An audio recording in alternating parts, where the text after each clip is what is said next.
Ikinasal na nga ba itong si Jose Manalo at ang kanyang longtime partner na si Marjen Maranan.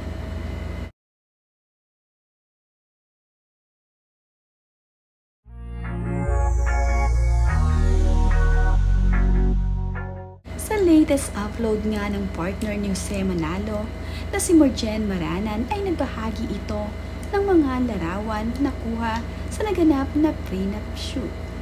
Kapansin-pansin din na nakasuot na ng white winter wedding gown itong si Marjen.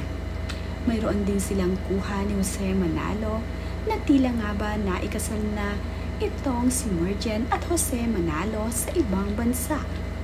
Kalakip din naman ng mga larawang ito ay ang nagagandahang kuha sa naganap na kanilang prenup shoot dito. Napakaganda nga ng mga kuhang ibinahagi ni Marjen.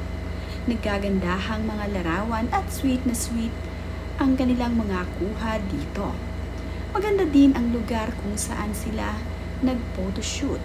Ito nga ay nag-i-snow at talaga namang malamig kaya naman ang kanilang mga suot ay mga naka-winter jacket. Sa mga larawan ngang ibinahagi ng partner ni Jose Manalo, ay bumuhos naman ng pagbati ang kani-kanilang mga kaibigan sa loob at labas ng industriya ng showbiz. Pinulat naman ni Jose at ng kanyang partner ang mga netizens.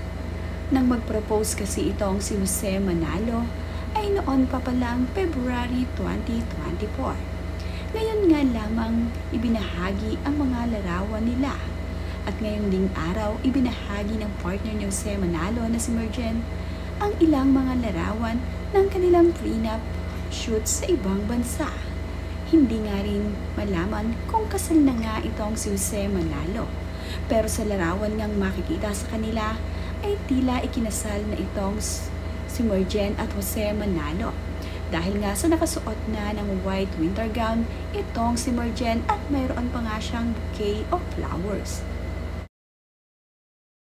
Kasama na din ni Jose Manalo at ni Marjen ang kanilang tatlong anak dito kung saan nga naganap ang prenup shoot nila at ang kanilang masasabing kasal na nga ba. Hindi naman mapapansin ang larawan ng mga anak ni Jose Manalo na kasama dito sa mga larawan. Pero masaya naman ang netizen at ngayon nga ay magkasama na at masaya ngayon itong si Jose Manalo at itong si Marjen na magkasama. Soon nga ay track ang ibabahagi ni Marjen sa kanyang social media ay mga larawan sa naganap nilang kasal kung saan man bansa. Hindi kasi nabanggit kung saang bansa ang kasal at ang prenup shoot na naganap.